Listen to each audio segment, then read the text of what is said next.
I wanted to start off by saying thank you to Commander Cook. Where'd he go? Right there. Yeah, for inviting me and giving me the opportunity to speak here tonight. There can be no doubt that the Kyle Buda VFW serves a great purpose in this community, and it's been immensely benefited by your stewardship. So I know everyone here would appreciate it.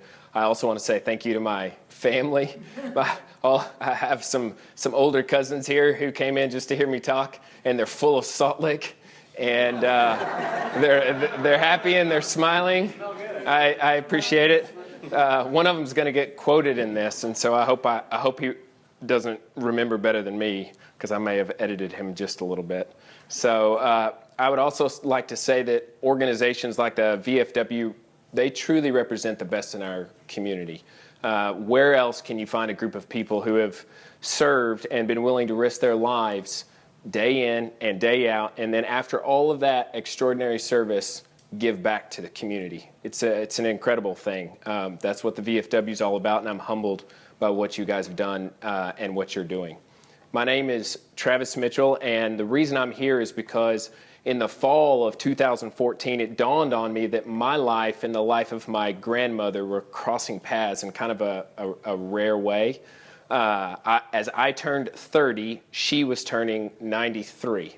And I had been growing in my desire to learn more about her life and the life of my ancestors. And I think I just realized that because she still had health and energy, I had essentially just one chance to spend some time interviewing her and learning about her life in detail. So that's what I did. When I sat down with her the first time, I was immediately hooked. She's a great storyteller, and I knew this project deserved my full attention. So for the next few months, I interviewed her for a total of about 16 hours. I also interviewed friends and family members to help fill out the stories that she told. And I researched census records, old newspaper articles, World War II documents, genealogy records, online archives, and read other people's work on similar projects related to what I was doing. In short, I was introduced to a cast of characters when taken all together helped shape my grandmother into the woman she was and, by the grace of God, is. Now, of course, I can't tell you her whole story, and this whole thing's about 7 more minutes, so it's not long. Sorry, Nana. I can't tell you her whole story this evening, and most of what I learned was more about my family, and it's not entirely relevant to the VFW, but some of the lessons that I learned spending all of that time with my grandmother are, for example, I learned that in Central Texas, my grandmother was raised in a world that would be entirely unrecognizable to my children. Madeline Holloway Wilhelm comes from a place not just where there were no smartphones, but no phones at all. Not only was there no television, no internet, but she was raised in a place with no electricity. Not only being a part of a poor farming family, Madeline grew up in what she called a box house, meaning it was studless, unpainted, 1x12 walls with rocks and stumps as the foundation. Born in 1921, Madeline was the second youngest of 12. To give you some perspective, her oldest sibling died at the age of 2, 115 years ago. Now, I could go on and on about the stories my grandmother told me, and those stories were precious to me. But for the sake of time, I just want to say that my grandmother was born into a poor farming family, was raised as a child in the middle of the Great Depression, lost her father to pneumonia shortly after her 16th birthday, and never traveled outside of Central Texas until she enrolled in Parkland Nursing School in 1939, 2 years before the Japanese attacked Pearl Harbor. And that decision set her on a path to experience the world in a way that few others, including myself, ever will. World War II was, as you all know better than me, the deadliest engagement in the history of our planet. According to the National World War II Museum, which has already been cited here today, there were 15 million battle deaths, 45 million civilian deaths, and 25 million battle wounded. And this is what we know of, because civilian death estimates vary widely depending on the source. The World War II Museum reports some credible sources claim the number of civilian deaths in China alone may well have been more than 50 million people. However you choose to break it down, my grandmother's war was on a scale all by itself. She told me about the first day she left for Europe after spending a year in Keesler Air Force Base in Biloxi, Mississippi. Going overseas was daunting, she said. We were transferred to Fort Bragg for what they called special services in preparation for being shipped overseas. From there, we went to Camp Kilmer, New Jersey, waiting for the ship to come in. There was no pomp when we left. It was in the dead of night. We boarded the Queen Mary and took off in total darkness because everything was blacked out in 1944. The Queen Mary was faster than the other ships, and we had no protection, so we had to zigzag our way across the ocean. Now, as you can imagine, that made for a rocky trip. The tables and chairs were all roped off, and we sat on the floor. It was rumored that there were 20,000 soldiers on the boat. Something that struck me at this point in her story, considering the enormous casualties of war, I wondered how many of those soldiers, those 20,000, never returned. They left to fight for the cause of freedom in the dead of night and the quiet and perished. But here's what's interesting. That kind of thinking, that ominous, hyper-reflective consideration of life and death was not how my grandmother viewed the war, at least not then. To my surprise, she approached the trip with a sense of adventure. To me, she said, that was my first cruise, paid for by Uncle Sam. Madeline disembarked in Scotland and settled in Wales while the hospital she was assigned to could be finished. During that time, she said, I was billeted with 3 little old ladies, whether they wanted me there or not. Madeline finally received her orders and was stationed at the 68th General Hospital, where she worked 12-hour shifts performing amputations and other treatments for soldiers. She pointed out to me that little was written about the 68th because it wasn't a frontline hospital or anything like that, but was more like a treatment center than an emergency room. We mostly kept a steady number, she said.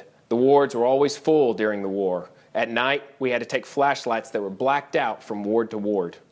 The hardest thing was the orthopedic ward, where we had a bunch of amputees. They were mostly 18 and 19-year-olds. It was hard to keep up their spirits. We were tempted to give them extra pain meds, but the best thing to do was kid them along. You couldn't sympathize with them too much because that would make it worse. The nights were hard for everyone. That's when the boys would despair. For us, we did our crying after we got in bed. On June 6, 1944, the Allies invaded Normandy in what was codenamed Operation Overlord. It was the largest seaborne invasion in history. We know it as D-Day. And it marked the beginning of the end of the war. D-Day was a terrible experience, Madeline told me. Everyone but Hitler knew that Germany was going to be defeated. Then came the Battle of the Bulge in France. It was Hitler's last big push. They were fighting through the forest. It was cold, and it was senseless. We got more patients from frostbite than from war wounds during that time. And they finally broke through and were into Germany and on their way to Berlin. But, of course, we had to wait for Uncle Joe, Stalin. We couldn't be ahead of him. I think that was the worst mistake they could have made, she said, but you only realize those things afterwards. Now, at the same time as my grandmother was treating soldiers at the 68th General Hospital, on the other side of the continent, in what they called the Asian Pacific Theater, there were more battles going on. The largest and bloodiest battle took place in Okinawa, Japan, where roughly 75,000 American soldiers perished. One soldier, my grandfather, Herschel Wilhelm, fought and survived, though he was wounded. Herschel was a tank mechanic and a crewman who enlisted in the 1st Marine Division in 1942 at the age of 20. He fought at Cape Gloucester, Peleliu Island, Humboldt Bay, and Okinawa. He received a Purple Heart and a Gold Star for his injuries. Okinawa was probably his defining moment. Concerning a particular battle, John Sullivan, Secretary of the Navy, wrote, "During an important coordinated tank infantry attack against a heavily fortified enemy position, Sergeant Wilhelm was directing the fire of a flamethrower tank by radio from his own tank when communications failed.